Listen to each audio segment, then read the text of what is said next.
Hello, how's it going today? It's Frankie here, and oh my god, we finally got a win in Europe that we desperately needed. Not just desperately needed, but deservedly needed because that was coming. That was a justification of how we've been playing so far. Not too pretty, but at least scoring goals, right? Especially in Europe. And yeah, it's been over a year, blah blah blah. But listen, we've been playing some good football in Europe, and it has been disappointing with other results recently of late. But I've got to say here, this is a justification right now. But it wasn't that great. I'm got to be honest, it wasn't that pretty. And, I didn't think it was going to go our way. I didn't think we were going to score as time went on. I didn't think we were going to get one.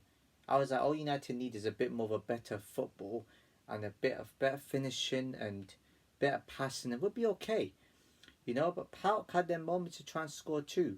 I'm going to run it down for you. So, when we had the odd opportunity, a bit over the bar. And I think the keeper made the odd good save too, and well, one save I think in the first half. And we had corners, and the corners was poor as well. Nothing really happened. The passing, especially the crossing, was poor as well. Like literally, it was just awful. Like it's like we were nervous enough to try and score. There wasn't any quick passing movement. Not many players were good. I mean, I thought who was that played what? I thought Diallo was fantastic, and he was fantastic for for scoring goals. And I mean, before I got into that, August, I think Denacho wasn't too bad. You had, I think Fernandez was playing not bad, but the defense was okay, but still needs a bit more of an improvement. Pauk had an opportunity where Nana made a good save. There was an opportunity where it was a tame shot. Pauk had their moments too. They had the odd corner in as well. So bear that in mind. They didn't play too badly, and they did play some good football too, but just didn't have anything. They didn't have the right qualities as the previous teams we faced. So, I got to say, we should have had a penalty. And I can't believe I just wasn't given on Diallo. Right, Diallo cuts in, and the player just clips it, right? Just giving a little tap on his, leg. And, obviously that would cause the player to go down, but that wasn't given. I saw it in real time, and I was like, this is a penalty, right? And I saw the replay penalty. Referee didn't give it. And I know what these referees are doing, right? I know I may sound silly, but these referees are silly because what they're trying to do now, everyone's saying, see, Ferguson used to buy first back in the day. See, now they're not giving it to United. That's interesting, isn't it?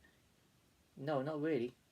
I mean, to be fair, I don't think that penalty would have been given either way anyway, even no matter how blatant it looked. I thought there could have been a penalty where I think was it Garnacho, who was it that headed that ball on that Parks player, who I thought was his hand, but I think that be his leg, then his arm, I think, or was it probably too close? So I thought that could be good, but I can see why it wasn't. On to the second half, better football. We were calm, we were patient. That's what we needed. The patience wasn't bad, but we just need to have a bit more cutting edge in our play. And that's what this United team is missing. Bit of ruthlessness up top. Forget about the defending part, because you could easily fix about good structure. We just need that ruthlessness in front of goal. And boy, we so needed that first goal.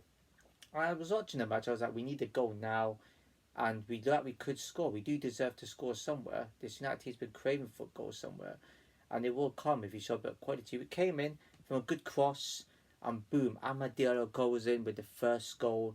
I think it just cut in the bottom corner, yeah, did it? So it's a good finish right there. And I was like, okay, we should get a second, but it could be another FC20 or Fenerbahce where we blow this lead straight away.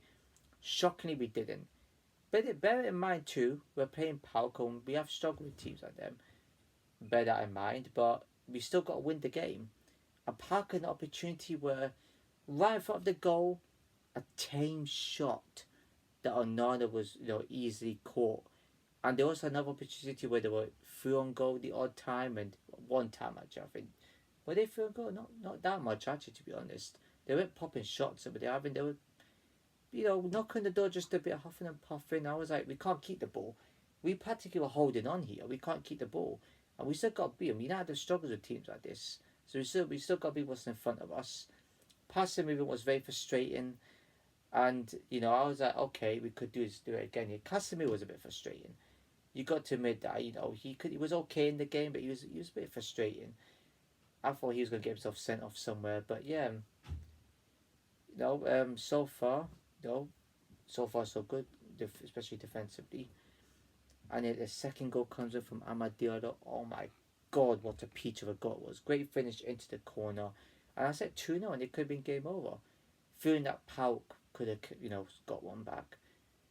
But yeah, it is what it is. It was turned out to be a comfortable night.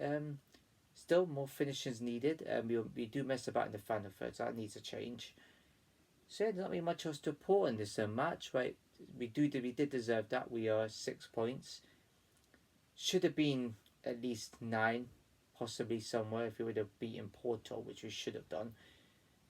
So it just proves like, we needed that, and Rude must have had a word with them at half time because they came out better.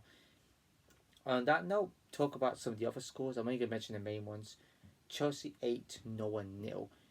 So they dismantled that Noah's Ark right there. So 6-0 at half time. Wow. But they are playing Noah. Even we could beat them. And Pauk, Pauk's a different sort of cuttlefish. We're in the Europa, Chelsea's in Conference League. So Chelsea, you would fancy them to actually go to top that group and actually win that competition. But yeah, just so there's stuff goes on the side for that. We should be going 1-2 up against Park at half time. Yeah, in that case, and Arsenal losing that Inter 1-0. If we would have lost the Inter, everyone would be saying, "Oh, look how poor you are." But everyone would be saying that and they say, "Oh, it's a bit too early days, yeah."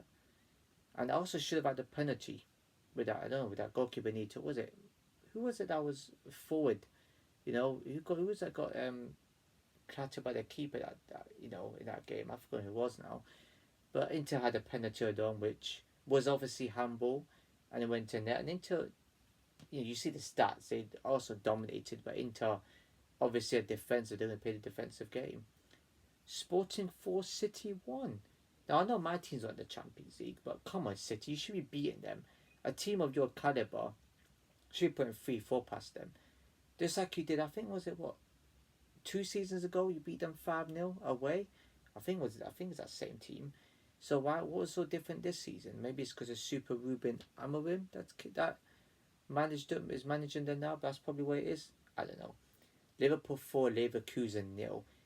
I said it on my TikTok. I said Liverpool will win the league this season. I don't know about the Champions League, but I'm telling you that I knew they were probably going to be devastating. I did think they were going to score more goals in the league, though. I did say because of the new Dutch manager rubbing in our faces now. I did say it was coming. I don't know if City will get 5 in a row. Somebody else would have to win this league this time, and they'll probably be one of the perfect teams to do that. That's coming from me, a United fan right there. Galatasaray 3, Tottenham 2. Were we not 3-1 up at Galatasaray? I mean, apart from that blowing that, obviously, but we were 3-1 up there last season. And, with a stupid mistake, it could have been a different game. It could have been 3-2 and we would have won there 3-2. So it's quite interesting that. But although I must say, Tottenham with 10 men getting a goal back, good on them for actually giving it a goal like that. They're proving that even with a man down, they can still score a goal or two here and there. So, and what was that? I think I've mentioned all the scores so far, I think. And Celtic 3, Leipzig 1.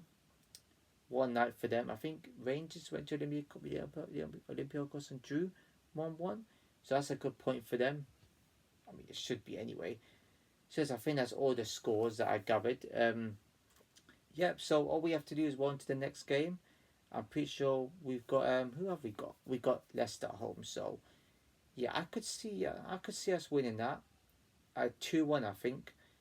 I think if we play like we did tonight, but a bit more better, I think we'll be okay. I think we could cruise that game a bit more finishing. It's going to be different to the League Cup game, obviously. I mean, that was like a different sort of... Leicester's not going to win that again, are they? So I think what we could do is go in there in like a similar mindset to tonight's game, but a bit more ruthlessness, better passing, and we should cruise it. But I could probably say it's going to be a closer game. I'm going to say possibly 2-1 United or possibly 3-1. I'd be shocked if it's a draw and Leicester go and get something, because we're more than good enough to go to beat them. Anyways, that's it for tonight for this video. If you enjoyed the video, please give a like, comment, share everyone know, subscribe and hit the bell notification below. So I'll see you in my next video.